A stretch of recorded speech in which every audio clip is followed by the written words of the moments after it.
Recibimos en Buen Día a Bernardo Hochman. Es médico neurólogo, pertenece a la Sociedad Uruguaya de Médicos Escritores y es el autor de la novela histórica Buscando al Abuelo. Bienvenido, Bernardo. ¿Cómo está? Gracias. Un gusto Bien. recibirlo. Bárbaro. No tengo claro si esta pregunta se la voy a hacer como médico o como escritor. El otro día me compré un libro que nunca había leído sobre biblioterapia. La importancia terapéutica de leer o de escribir. ¿Hay algo de eso? ¿Es verdad? Sí. No. Pienso que sí. Como me comprenden las generales de la ley como neurólogo, Por eso lo pregunto. se preconiza que nuestra reserva cognitiva la podamos, digamos, desarrollar a punto de partida de lectura, a punto de partida de determinadas acciones intelectuales que de alguna manera favorezcan a quienes tienen algún deterioro cognitivo, leve o mismo leve en estado avanzado. De manera que por ese lado, la parte de lectura, la parte de realizar tareas intelectuales seguramente va a favorecer. En cuanto al término de biblioterapia, bueno, yo realmente no lo domino como para expandirme. Y ahora voy a un segundo nivel de la misma pregunta, porque venía con segunda. Para los temas de la memoria, de los orígenes, investigar, indagar y terminar escribiendo una novela como esta, que tiene que ver con el pasado, con lo familiar, con la memoria en momentos extremos, como los de los campos de concentración. ¿Cuál es el efecto que produce en el escritor? Bueno, no es una pregunta con doble intención o con segunda intención, es un preguntón que me acabas de decir. Porque, bueno, recuerdo un concepto de García Márquez que hablaba sobre que la vida no es lo que vivimos, sino lo que recordamos que vivimos, por ejemplo. Sí. O conceptos que han manejado otros colegas neurólogos argentinos, Facundo Manes, por ejemplo. Nosotros cada vez que recordamos algo, en realidad estamos haciendo un proceso bioquímico de síntesis de proteínas, etc. Y por eso los recuerdos que tenemos, en realidad, si yo te cuento algo ahora, seguramente dentro de unos años te vuelvo a contar el mismo episodio, pero ya es distinto. Es como el cuento del pescador, ¿no? Donde la mojarrita termina siendo una corvina negra. Bueno, entonces este libro, ahora sí, volviendo, trata de rescatar una historia que, por supuesto, comenzó siendo una historia familiar, con un desencadenante muy claro, y que después, a lo largo del tiempo, uno va buscando, en este caso en particular de esta novela, uno busca al abuelo, un abuelo que en realidad, un abuelo paterno. Yo me basé en ese personaje del abuelo paterno. Es el que tiene orígenes judíos. Sí, concretamente, finales del siglo XIX, y que se buscó afanosamente porque cayó en la Segunda Guerra Mundial, me refiero el desarrollo de su historia hasta el año 37. Ahí se supo lo último de él, en Katowice, que es una ciudad del sur de Polonia, a pocos kilómetros de Auschwitz, y entonces a partir de ahí se perdió el rastro.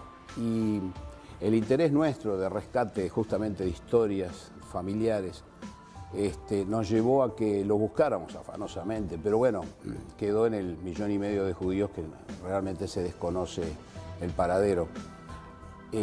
Sin embargo, nos dio como escritores la libertad de poder imaginarnos un final a nuestra medida. Cuando digo nuestra medida me refiero a decir, bueno, esto es lo que yo plasmé en el libro que pasó, no realmente. Lo que pasa es que ahí viene la gracia de la novela histórica, ¿no? Armar un entramado lo más creíble posible, acercándonos de la mejor manera a la verdad histórica, tomándose determinadas licencias literarias para, bueno, esas piezas que faltan del rompecabezas, ahí aparece la imaginación del escritor, ¿no? Sí.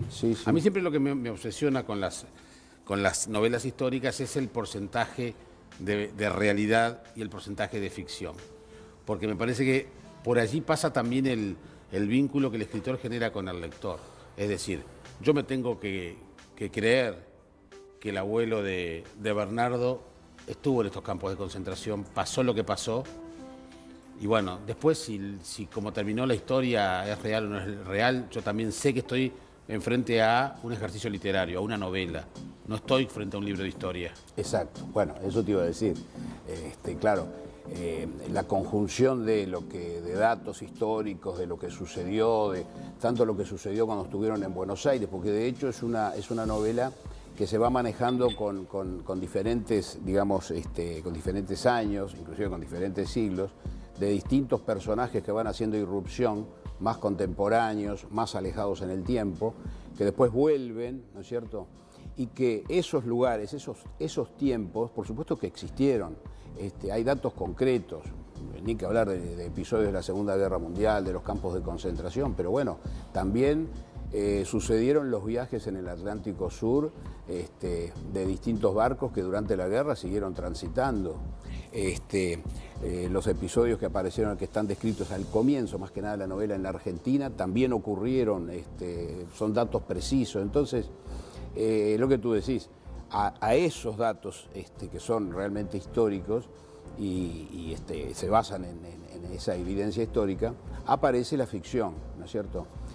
Y la ficción aparece fundamentalmente en la medida en que esto el escritor trata de conducirlo y bueno, satisfacer, además de en este caso mío, porque es una historia, digamos, de mi familia, finales que a mí me hubiese gustado que sucedieran, eso es lo que se plasma en el libro, y por ende deja de ser aquel concepto de que novela histórica tiene que ceñirse efectivamente a lo que marca la historia, ¿no? Porque si no pasa a ser un libro de historia. Exacto, es otra cosa. Pero también por la temática, Bernardo, trasciende lo individual.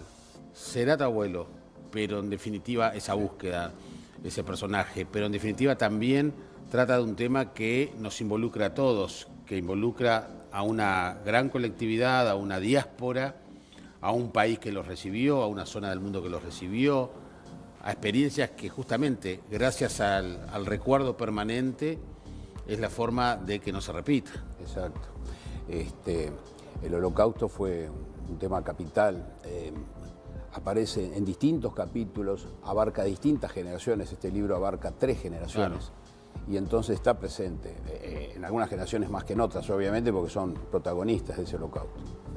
Pero me consta que es un tema perfectamente vigente. Yo lo trabajé mucho, no solamente porque estuve en los campos de concentración, tanto en Alemania, en Dachau, como en Polonia, en Auschwitz, sino porque además estuve averiguando allí mismo dónde podía estar, si es que aparecía en alguna lista. Recuerdo que con mi señora pasamos por Auschwitz y entonces veíamos los cuadros de los que habían estado detenidos allí, y siempre tratando de mirar y ver a ver si había alguna persona reconocida, etcétera, ¿no? Esas son situaciones increíbles. Amén de, bueno, los distintos intercambios que hicimos a través del correo con Auschwitz y con otras organizaciones buscándolo. Pero lo que te quiero comentar es que es importante estar físicamente en esos lugares. Yo tuve la suerte de poder hacerlo y al mismo tiempo entonces rescatar no solamente la información que teníamos, los conocimientos que teníamos y que nos fueron brindando, sino además el estar presente y verlo, palparlo. Recuerdo en Polonia, por ejemplo, en Varsovia, cuando asistimos a los restos de lo que quedaba del gueto y una edificación que se hizo prácticamente en forma inmediata al cese de la guerra, que se hizo con los restos que habían quedado del gueto de Varsovia. Y cuando uno se imagina que eso se hizo con los restos, obviamente no eran solamente los elementos que estaban incendiados, destruidos y demás, sino que uno se puede imaginar que también habían restos de otra índole. Sí, claro. Por lo tanto, cuando vos colocabas de repente una mano en ese edificio posguerra, tal vez, seguramente yo sentía cosas, no sé. No, pasa, estoy seguro que pasa. Por eso. El libro se llama Buscando al abuelo, de Bernardo Hodgman. Rumbo Editorial es justamente quien edita este libro. Lo que pueden hacer es buscarlo en las librerías, leerlo, es necesario. Si la librería dice que no lo tienen, diga que lo distribuye Guzzi y ahí es lo más fácil para que la librería lo consiga y se lo pueda dar. Hay un número también que si querés te puedo dar, que es el 098-894-214. Pueden llamar por teléfono comunicamos y Se lo hace llegar. se lo enviamos, sí. Bernardo, gracias. No, gracias a Y ti. gracias por la memoria también, que siempre es necesaria. Bárbaro. Hacemos la pausa, ya venimos, seguimos en Buen Día.